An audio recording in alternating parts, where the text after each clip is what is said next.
तो चलिए दोस्तों, एक बार फिर से आप सभी का स्वागत है आपके अपने यूट्यूब चैनल शाक्या जी जीके क्लासेस में। तो दोस्तों, जो बच्चे एसएससी जीडी री एग्जाम जिनके हुआ है वो उनकी तैयारी कर रहे हैं, जिनका 30 मार्च को एग्जाम है, उनके लिए आज ये मॉडल पेपर दूसरा है। जी हाँ दोस्तों, संभावित पेपर दूसरा है। जिन्होंने पहला संभावित पेपर नहीं देखा जल्दी से देखें, लिंक वीडियो की डिस्क्रिप्शन में दिया हुआ है दोस्तों। ठीक है, जैसा आप सभी को पता है भाई, जिन बच्चों ने एसएससी जीडी के एग्जाम दिए हैं वो जो क्वेश्चंस आए थे स्विफ्ट में वो हमारे मॉडल पेपर से ही बहुत सारे देखने को मिले थे। तो ये क्लासेस आपके लिए इंपॉर्टेंट है, एक भी मॉडल पेपर को मिस नहीं करना है। तो चलिए बिना देरी करे शुरू करते हैं क्लास। पहला ही क्वेश्चन आपके सामने दे रखा है। पहला क्वेश्चन है, बिरजू महाराज का संबंध किस शास्त्रीय नृत्य से है? बहुत ही इंपॉर्टेंट क्वेश्चन है दोस्तों, ध्यान रखिए। कमेंट करिए जिनको आता है इस प्रश्न का जवाब। सभी बच्चे कमेंट करेंगे क्या राइट ऑप्शन रहेगा। कथक से, मणिपुरी से, कुचिपुड़ी से या भरतनाट्यम से? बताइए दोस्तों, बिरजू महाराज का संबंध किस शास्त्रीय नृत्य से है? दोस्तों क्लास को अंत तक वॉच करिएगा दोस्तों। 30 मार्च को जिन बच्चों का एग्जाम है उनके लिए हर मॉडल पेपर इंपॉर्टेंट है। बहुत सारे क्वेश्चंस हमारे मॉडल पेपर में से एग्जाम में देखने को मिलेंगे। तो क्या राइट ऑप्शन रहेगा? सभी बच्चे टिक करेंगे। तो बिल्कुल सभी बच्चे एक ही ऑप्शन टिक करें, कथक। जी हाँ दोस्तों, बिरजू महाराज का संबंध कथक नृत्य से है दोस्तों। अब देखिए दोस्तों, कथक नृत्य के कुछ प्रमुख कलाकार है जो आपको एग्जाम में पूछे जाएंगे दोस्तों। तो पहला ध्यान रखेंगे लघु महाराज। क्या ध्यान रखेंगे भाई? लघु महाराज। जितने भी महाराज हैं ये सारे इसी में आ जाएंगे, है ना, ध्यान रखिए महाराज।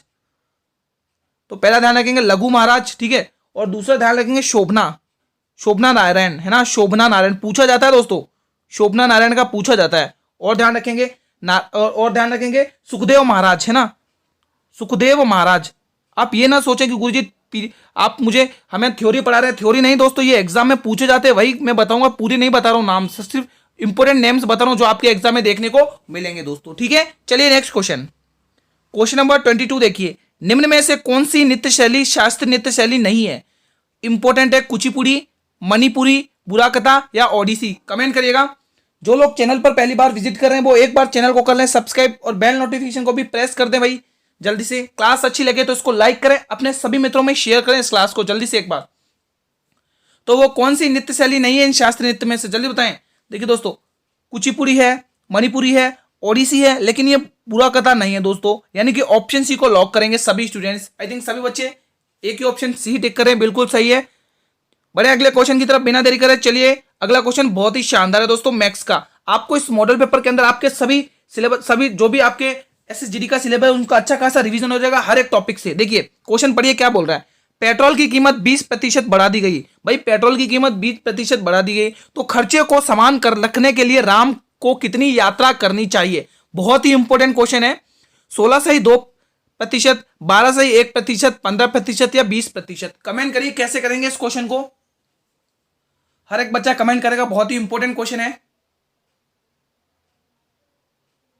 क्या राइट ऑप्शन होगा जल्दी से बताएं भाई। एक तरफ तो लिख दिए प्राइस यानी कीमत, एक तरफ प्राइस लिखिए, ठीक है, और एक तरफ खर्चा लिखिए, एक्सपेंडिचर, है ना, एक्सपेंडिचर खर्चा।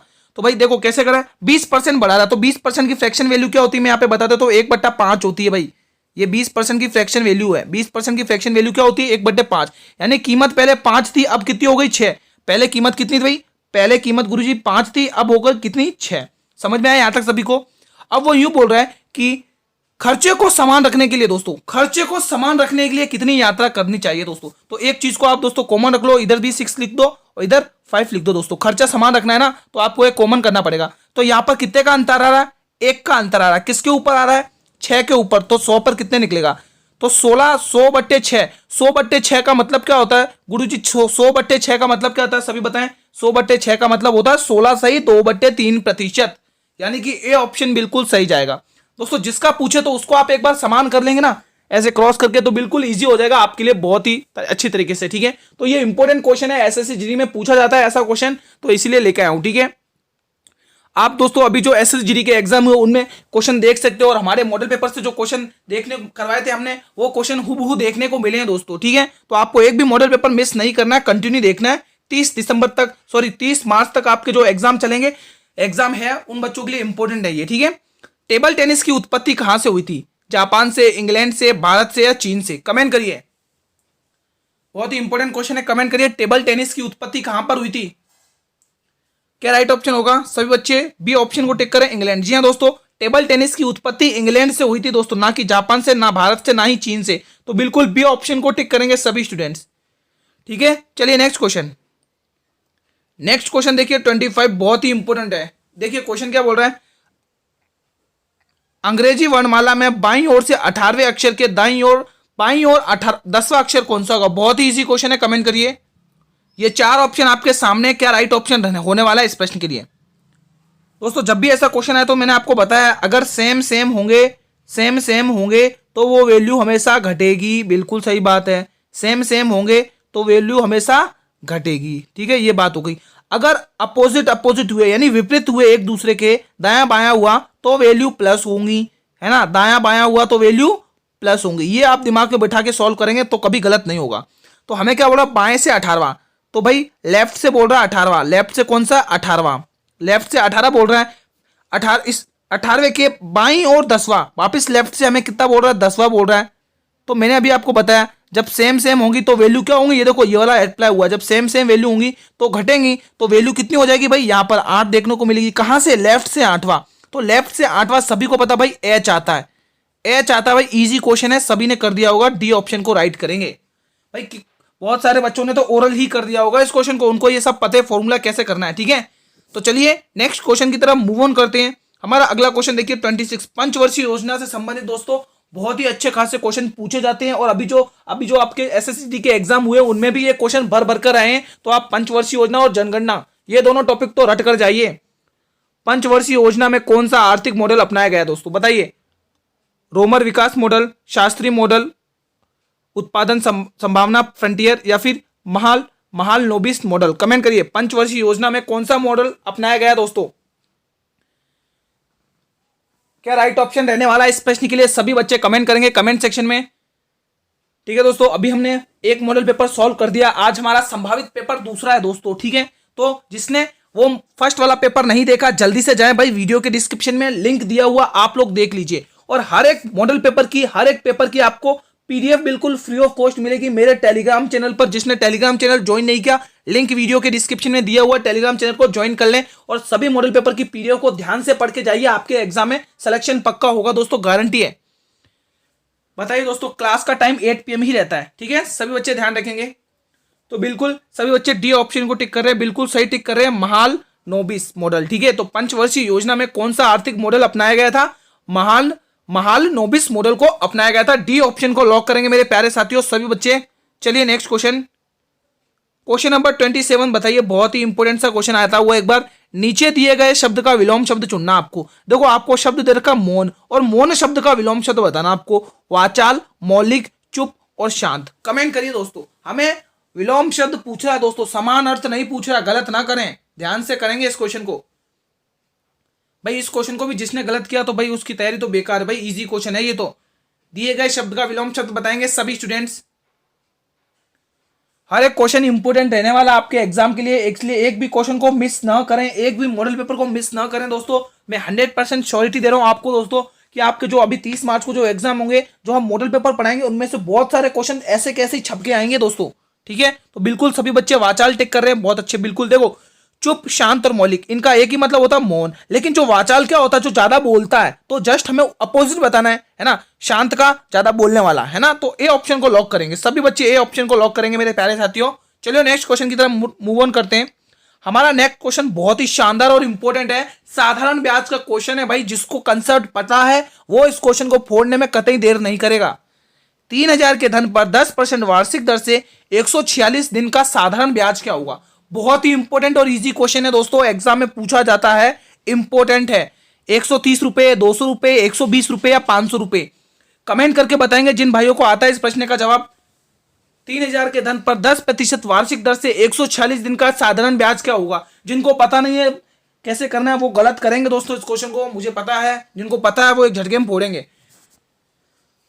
तो देखो दोस्तों, हम ये देखो 146 दिन, पहले दोस्तों हम 146 दिन को दोस्तों हम साल में कन्वर्ट कर लेते। देखिए दोस्तों, 146 बट्टा 65 करेंगे, हमें साल में कन्वर्ट करना है। तो देखिए यहां पर अगर वैल्यू टर्मिनेट की जाए तो 146 से कम 146 कितना होगा, 146 का तो तीन गुना, तो दोस्तों यहां से 3 से भी नहीं हो रहा। तो देखिए ये है ना आपके, देखिए 73 की टेबल से काटिए आप लोग, 73 की टेबल से काटेंगे, 73 दूनी 146 और 73 पंचे 365। ठीक है, तो हमने इस इसको दोस्तों महीनों को इस ये 146 दिन को दोस्तों हमने महीनों में कन्वर्ट करके हमारा क्या आया 2/5 आया दोस्तों। और आप सभी को पता है, मैंने आपको जो बच्चे डेली सॉल्व करते हैं उन सभी को पता भाई दर गुणा समय बराबर साधारण ब्याज होता है। सभी को पता है ना भाई, दर गुणा समय बराबर साधारण ब्याज होता है। देखिए अब क्वेश्चन में क्या दे रखी है, आपको दर दे रखी है, वार्षिक दर दे रखी है, तो 10% की क्या दे रखी है, वार्षिक दर दे रखी है। अब समय आपने क्या निकाला, 2/5 निकाला, बिल्कुल सही बात है। और आप सभी को पता है भाई SI कितना होता है हमारा, 100% मूलधन होता है दोस्तों, सिंपल इंटरेस्ट 100% होता है। तो देखिए यहां से वैल्यू टर्मिनेट करिए, कैसे करेंगे, देखिए 5 एकम 5, 5 दूनी 10 और 2 दूनी 4, यानी 4%, ठीक है। तो 4% आपको समझ में आया दोस्तों, 4%। तो आपको कितना का निकालना है, 4% किसका निकालना भाई, 4% किसका निकालना है, ये दे रखा आपको 3000 के धन पर। तो 4% निकालिए 3000 का, तो 3000 का 4% निकालेंगे यहाँ पर सभी बच्चे, ये इधर गुणा में इधर 4 भाग में आ जाएगा, तो यहाँ पर 100% पे निकालिए, 3000 का निकालिए दोस्तों। कैसे करेंगे, देखिए इसको करिए, 4% निकालना है ना आपको, एक काम करिए ऐसे मत करिए, ऐसे इजी पड़ेगा आपके, 4% निकाल दीजिए। आपको 3000 का 4% निकालना है, तो 3000 गुणा 4% करिए, तो देखिए 2 जीरो से 2 जीरो कट जाएगा, 3 चौके 12 यानी 120 रुपये। इजी क्वेश्चन था, कोई दिक्कत नहीं थी इसमें, 120 रुपये, ठीक है।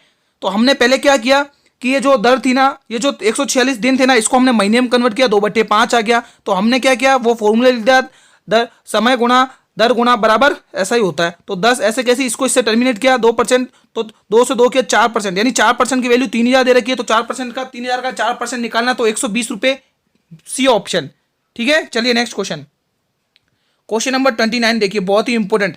153 से 149, 149 से 143 और 143 से 135, बहुत ही इंपॉर्टेंट और इजी क्वेश्चन है। कमेंट करिएगा सभी स्टूडेंट जिनको आता है। देखिए हम यहाँ पर थोड़ा क्वेश्चन नोट कर देते, व्यवस्थित थोड़ा सिस्टमेटिक। 149, ठीक है, 143 और 135, अगला वाला नंबर आपको बताना है। देखिए कैसे करेंगे, इनका गैप बताइए, इनका गैप कितने का आ रहा है, 49, 4 का गैप आ रहा है गुरुजी, 4 का गैप आ रहा है, -4 का गैप आ रहा है। यहाँ पर कितने का गैप आ रहा है, यहाँ पर भी देखिए 43 से 49 पहुंचना है, तो कितने का आ रहा है, 6 का गैप आ रहा है, कितने का आ रहा है, 6 का गैप। यहाँ पर देखिए 135 से 43 पहुंचना, 5 इधर यानी 8 का गैप आ रहा है। तो देखिए -4, -6, -8, आप आगे गैप कितने का आएगा, -10 का आएगा। तो 135 में से 10 घटा दीजिए, 135 में से 10 घटा दीजिए, जवाब निकल कर आएगा 125। तो किस ऑप्शन में दिख रहा है 125, बिल्कुल आपके ए ऑप्शन में दिख रहा है। तो ए ऑप्शन बिल्कुल सही जाएगा आप सभी के लिए, ठीक है। इजी क्वेश्चन था, किसी बच्चे को कोई डिफिकल्टी नहीं हुई होगी। चलिए नेक्स्ट क्वेश्चन की तरफ मूव ऑन करते हैं। हमारा नेक्स्ट क्वेश्चन है 30वां, बहुत ही इंपॉर्टेंट क्वेश्चन है। यायोसांग उत्सव बहुत ही इंपॉर्टेंट है भाई, इंपॉर्टेंट टिक कर ले, इंपॉर्टेंट, IMP टिक कर ले, IMP। यायोसांग उत्सव किस राज्य में मनाया जाता है, मणिपुर राज्य में, मेघालय राज्य में, मिजोरम राज्य में, महाराष्ट्र राज्य में। कमेंट करिए, 4 ऑप्शन आपके सामने हैं। देखिए दोस्तों, अगर आपको जिन बच्चों के दोस्तों री एग्जाम हो रहा है SSC GD के लिए दोस्तों, उनके लिए क्लास इंपॉर्टेंट है, उन सभी बच्चों तक ये क्लास पहुंचनी चाहिए, आपकी जिम्मेदारी है दोस्तों। जो भी नया व्यक्ति जुड़ेगा वो अपने सब मित्र को शेयर करते जाएगा क्लास को, उन सभी स्टूडेंट तक पहुंचने चाहिए भाई ये मॉडल पेपर, ठीक है दोस्तों। आप अपने सभी मित्रों में आप भी पढ़िए और अपने मित्रों को भी शेयर करिए इस मॉडल पेपर को। क्या राइट ऑप्शन होगा दोस्तों, ये क्वेश्चन जो आपके सामने दिख रहा है मोस्ट इंपोर्टेंट है, एग्जाम में देखने को मिलेगा सीधा, ध्यान रखिएगा। इनसे रिलेटेड जो उत्सव और बताऊंगा वो भी एग्जाम में के पॉइंट ऑफ व्यू से इंपॉर्टेंट है। तो बताइए किसका ये उत्सव, किस राज्य का है, तो बिल्कुल आप सभी बच्चे एक ही ऑप्शन टिक कर रहे हैं भाई, यायोसांग मणिपुर राज्य का। भाई यायोसांग उत्सव मणिपुर राज्य का मोस्ट इंपोर्टेंट फेमस उत्सव है दोस्तों, ध्यान रखिएगा। एक उत्सव और है मणिपुर राज्य का, वो भी इंपोर्टेंट है भाई, लाई हरोबा। क्या ध्यान रखेंगे, लाई हरोबा, लाई हरोबा, ये भी इंपॉर्टेंट उत्सव है दोस्तों, ध्यान रखिएगा, ठीक है। एक मेघालय में बहुत इंपॉर्टेंट उत्सव पूछा जाता है, वो उत्सव का नाम है स्ट्रॉबेरी। इसको मैं ब्लैक पेन से लिख देता हूं आपके लिए, स्ट्रॉबेरी। स्ट्रॉबेरी उत्सव किस राज्य में मनाया जाता है, एग्जाम में पूछा जाता है दोस्तों, स्ट्रॉबेरी, ठीक है। तो ये आपके लिए इंपॉर्टेंट उत्सव है दोस्तों, मेघालय का, मेघालय का उत्सव, ठीक है। तो ध्यान रखिएगा, कुछ इंपॉर्टेंट है ये उत्सव जो आपके एग्जाम में सीधे देखने को मिलेंगे। चलिए नेक्स्ट क्वेश्चन की तरफ मूव ऑन करते हैं। क्वेश्चन नंबर 31 का जवाब देंगे सभी मित्र। भारतीय नागरिकों के मौलिक कर्तव्यों को संविधान में कब शामिल किया गया, मोस्ट इंपोर्टेंट क्वेश्चन है भाई, स्टार लगा लें, स्टार लगा लें भाई, मोस्ट इंपोर्टेंट क्वेश्चन है, IMP कर लें, IMP इंपोर्टेंट क्वेश्चन है। बताइए 1952 में, 1976 में, 1979 में या 1981 में बताइए जल्दी से, भारतीय नागरिकों के मौलिक कर्तव्यों को संविधान में कब शामिल किया गया? 1952 में, 1976 में, 1979 में या फिर 1981 में? सभी बच्चे बताएंगे कमेंट सेक्शन में क्या राइट ऑप्शन रहने वाला है। तो बिल्कुल सभी बच्चे एक ही ऑप्शन टिक कर रहे हैं, गुरुजी 1976 में शामिल किया गया था। बिल्कुल सही जवाब है दोस्तों, 1940 में शामिल किया गया था, 1976 में शामिल किया गया था। लेकिन किस संविधान संशोधन के अनुसार? ये 42वां संविधान संशोधन था भाई, 42वां संविधान संशोधन था, 42वां संविधान संशोधन। 42वें संविधान संशोधन के अनुसार मौलिक कर्तव्य को 1976 में शामिल किया गया था। कौन से भाग में? भाग 4 में, भाग 4 में ध्यान रखेंगे भाई, भाग 4, भाग 4, ठीक है। और कौन से आर्टिकल के अनुसार, कौन से अनुच्छेद में? अनुच्छेद भी ध्यान रखिए, पूछा जाता है एग्जाम में। अनुच्छेद कौन सा भाई? अनुच्छेद गुरुजी 51 ए है ना, 51 क वाला, ठीक है। तो ये इंपॉर्टेंट है दोस्तों आपके लिए, ठीक है, ध्यान रखिएगा। इंपॉर्टेंट क्वेश्चन बनता है यहां से, आपको एग्जाम में देखने को मिलेगा, ठीक है। चलिए नेक्स्ट क्वेश्चन, अगला क्वेश्चन देखिए, क्वेश्चन नंबर 32। बताइए क्या राइट ऑप्शन रहेगा? जनगणना 2011 के अनुसार किस राज्य की जनसंख्या वृद्धि दर सबसे अधिक रही है? मोस्ट इंपोर्टेंट क्वेश्चन है, इंपोर्टेंट टिक करिए भाई। जो भी जनगणना और पंचवर्षीय योजना से जो भी क्वेश्चन आपको देखने को मिल रहे हैं वो सभी के सभी आपके एग्जाम के लिए बहुत ही इंपॉर्टेंट हैं। मेघालय, मध्य प्रदेश, बिहार और छत्तीसगढ़। बताइए दोस्तों 2011 की जनगणना के अनुसार किस राज्य की जनसंख्या वृद्धि दर सबसे अधिक रही है? कमेंट करके बताएं सभी मित्र, क्या राइट ऑप्शन रहेगा इस प्रश्न के लिए? बताएं, जनगणना 2011 के अनुसार किस राज्य की जनसंख्या वृद्धि दर सबसे अधिक रही है? तो सभी बच्चे एक ही ऑप्शन टिक कर रहे हैं जोरों शोरों से, मेघालय। बिल्कुल सही जवाब है मेघालय राज्य दोस्तों, ठीक है। तो मेघालय राज्य की 2011 की जनगणना के अनुसार मेघालय राज्य की जनसंख्या दर सबसे अधिक रही है। कितनी रही है तो बता दीजिए कमेंट करके भाई, जिसको आता जिसको नहीं पता वो ध्यान से देखिए। 27.95% दोस्तों, है ना, 27.95% दोस्तों ये जनसंख्या सर्वाधिक रही है सभी राज्यों से, ठीक है, मेघालय राज्य की। ऑप्शन ए को लॉक करेंगे सभी मित्र। चलिए नेक्स्ट क्वेश्चन देखते हैं। अगला क्वेश्चन देखिए, क्वेश्चन नंबर 33 देखिए, यदि किसी धनराशि पर 5% वार्षिक दर से 4 वर्ष तथा 3 वर्ष के साधारण ब्याजों का अंतर, गुरुजी अंतर पूछा है मैं, बहुत ही इजी क्वेश्चन है, जो बच्चे डेली सॉल्व करते हैं उन्हें पता है, वो धनराशि क्या होगी? बहुत ही इंपॉर्टेंट क्वेश्चन है। यदि किसी धनराशि पर 5% वार्षिक दर से 4 वर्ष तथा 3 वर्ष के साधारण ब्याजों का अंतर दे रखा है। दोस्तों देखो एक चीज देखो, इसमें वार्षिक दर जो दर है ना वार्षिक दर दोनों में सेम है, चाहे 4 साल की बात कर लो चाहे 3 वर्ष की बात कर लो, दोनों में दर समान है। तो फोड़ दो इस क्वेश्चन को, ज्यादा देर नहीं लगनी चाहिए। सभी को पता है गुरुजी, दर गुणा समय बराबर साधारण ब्याज होता है, सभी को पता है। बिल्कुल सही बात है गुरुजी, सभी को पता है, ठीक है। अब देखिए दर कितनी दे रखी है? 5%। अब देखिए दर दोनों, पहले तो देखो हम दोनों साल का टाइम लिखेंगे, एक में दे रखा है, एक में दे रखा है 4 वर्ष का, एक में दे रखा है भाई 4 वर्ष का, एक में दे रखा है 4 वर्ष का और दूसरे में दे रखा है 3 वर्ष का, ठीक है, ठीक है, गुणा और ये गुणा। अब देखिए दोस्तों दर दोनों में समान है, दर दोनों में समान है। आप सभी को पता है कि दर गुणा समय बराबर साधारण ब्याज होता है, तो 5 चौके 20, तो 20% क्या होगा? साधारण ब्याज होगा। बिल्कुल सही बात है गुरुजी। 5 या 15, तो 15% क्या हो गया? साधारण ब्याज हो गया। बिल्कुल सही बात है। अब इनके बीच का क्या बोल रहा है? इनके बीच का अंतर दे रखा है, इनके बीच का अंतर आप सभी को पता है कि 5% आ रहा है। तो क्या ये 5% की वैल्यू है या नहीं? बताइए दोस्तों, है ना?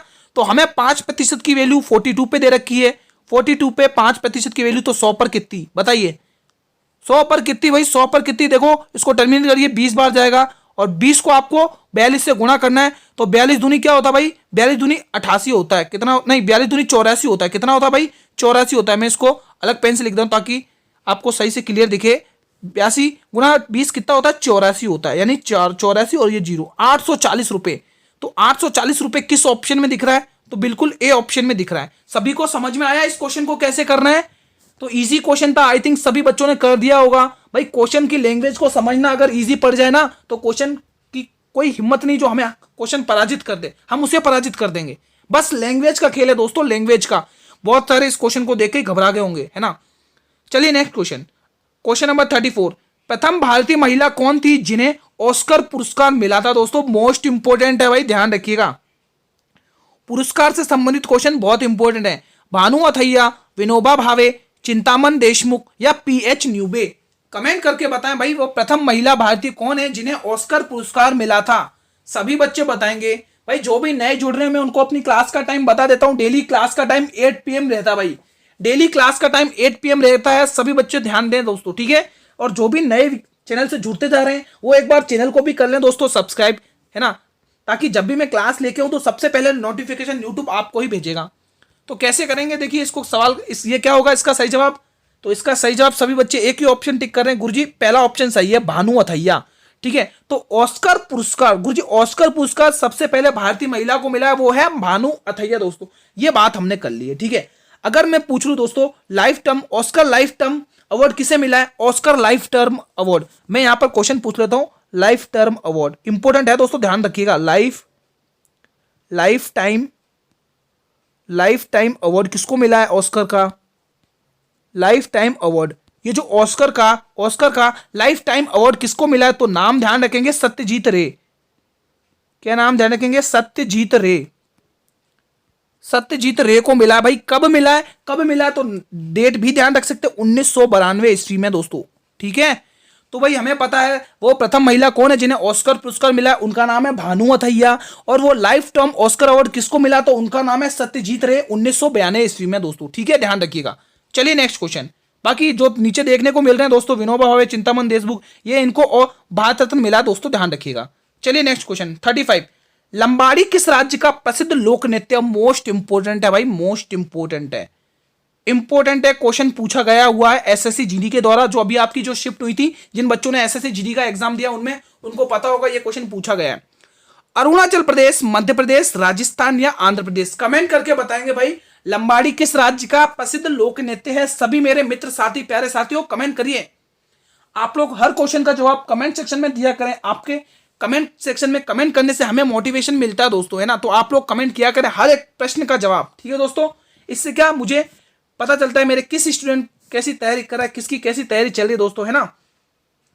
तो बताइए प्रश्न का जवाब क्या होगा। प्रश्न का जवाब सभी बच्चे एक ही ऑप्शन टेक करें गुरुजी, आंध्र प्रदेश होगा भाई। लंबाड़ी राज्य किस राज्य का ये प्रसिद्ध लोक नृत्य है दोस्तों, ये लोक नृत्य है दोस्तों आपके आंध्र प्रदेश राज्य का दोस्तों, आंध्र प्रदेश राज्य का है दोस्तों। आंध्र प्रदेश राज्य से कुछ और इंपॉर्टेंट लोक नृत्य पूछे जाते हैं तो ध्यान रखिए। पहला आप ध्यान रखेंगे जो ज्यादा पूछा जाता था बोनालू को रट लीजिए दोस्तों, आंध्र प्रदेश का है। अभी शिफ्ट में पूछा गया है एसएससी जीडी की, अभी 2024 की बात कर रहा हूं, जिन बच्चों ने अभी एसएससी जीडी के एग्जाम दिए, तो ये बोनालू इंपॉर्टेंट है, मैं आईएमपी लगा रहा हूं उसके आगे, ठीक है।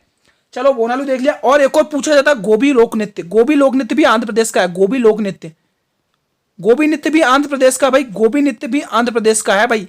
और एक और ध्यान रखेंगे आप, और ध्यान रखेंगे कोलाहल नृत्य भी आंध्र प्रदेश का ही है दोस्तों, मोस्ट इंपोर्टेंट है कोलाहम नृत्य दोस्तों, ध्यान रखिएगा। तो ये तीन बहुत ही इंपॉर्टेंट लोक नृत्य हैं आंध्र प्रदेश राज्य के दोस्तों, ध्यान रखिए। उसमें से सबसे इंपॉर्टेंट है ये बोनालू, ध्यान रखिएगा, ठीक है मित्रों। क्वेश्चन नंबर 36 का जवाब दीजिए आप सभी बच्चे। जनगणना 2011 के अनुसार किस संघ शासित प्रदेश की जनसंख्या वृद्धि दर सबसे अधिक है। बहुत ही इंपॉर्टेंट क्वेश्चन है भाई, इंपॉर्टेंट है ये भी, मोस्ट इंपॉर्टेंट है भाई। जो भी जनगणना और पंचवर्षीय योजना और पुरस्कारों से संबंधित एक भी क्वेश्चन आपको देखने को मिल रहा है ना, तो वो आपके इंपॉर्टेंट है, बहुत बार पूछे गए वो क्वेश्चन है। एसएससी इन्हीं क्वेश्चंस को ज्यादा पूछती है, तो इंपॉर्टेंट है ये क्लास आप सभी के लिए, ठीक है। एक भी पार्ट मिस नहीं करेंगे क्वेश्चन का। बताइए जवाब। तो बिल्कुल सभी बच्चे क्या ऑप्शन टिक करेंगे, तो बिल्कुल सभी बच्चे एक ही ऑप्शन टिक करें गुरुजी, दादर एवं नगर हवेली, ठीक है। तो 2011 की जनगणना के अनुसार दादर एवं नगर हवेली की जनसंख्या वृद्धि दर सबसे अधिक है। वो तो बात कर ली भाई, सबसे अधिक है, लेकिन कितनी है भाई, तो ध्यान रखिए मैं आपको बता देता हूं। ये लगभग अगर देखा जाए तो 55, हाँ कंफर्म है, 55.88% है, 55.88% जनसंख्या दर है दोस्तों, ठीक है, ध्यान रखिएगा। तो ऑप्शन सी को लॉक करेंगे मेरे सभी मित्र। चलिए नेक्स्ट क्वेश्चन की तरफ मूव ऑन करते हैं। हमारा अगला प्रश्न देखिए, क्वेश्चन नंबर 37। क्वेश्चन नंबर 37 क्या बोल रहा है देखिए, यदि लेख कोड 396 लिखा जाता है तो उसी कूट भाषा में बैक को क्या कोड लिखा जाएगा। इंपॉर्टेंट है भाई, ये आज बहुत ही शानदार क्वेश्चन ऑफ द डे है भाई। कमेंट करें जिसको आता है, लगाइए दिमाग, इस क्वेश्चन को कौन फोड़ेगा, बहुत ही इंपॉर्टेंट है। बताइए कैसे करेंगे भाई इस क्वेश्चन को। चलिए सॉल्व करते हैं। क्या बोल रहा है, लेख, हम लिखेंगे LACK, हमने लिखा यहां पर लेख। देखिए L आता है 12 नंबर पर, ठीक है, A आता है 1 नंबर पर, C आता है 3 नंबर पर, K आता है 11 नंबर पर। आपको क्या बनाना है, आपको बनाना है 396। हमें यही तो पूछा गया है ना। लेख को इन्होंने किस भाषा में बनाया, 396 लिखा है। तो आप देखिए यहां पर आप एक ऐसी लाइन खींचेंगे, बीच में इनका गुणा करिए, इनमें सब में गुणा ही हो रहा है, बीच में गुणा है तो इनका भी गुणा करिए। 12 एकम 12, बिल्कुल सही बात है गुरुजी, 12 एकम 12 और 11 तिया 33, बिल्कुल सही बात है। इधर 12 आया गुणा करने पर, इधर 33 आया, इन दोनों के बीच में आपस गुणा करिए। जब आप 12 और 33 को गुणा करेंगे आपके पास तो जवाब निकल कर आएगा 396। कर लीजिए गुणा करिए आप, ठीक है दोस्तों। जब आप 12 को 33 से गुणा करेंगे तो जवाब निकलेगा 396, यानी हमारा रिलेशन बन रहा है। तो वही आप यहां पर ये लिखिए बैक, लिखिए वर्ड लिखिए बैक, जो हमें बनाना है BACK।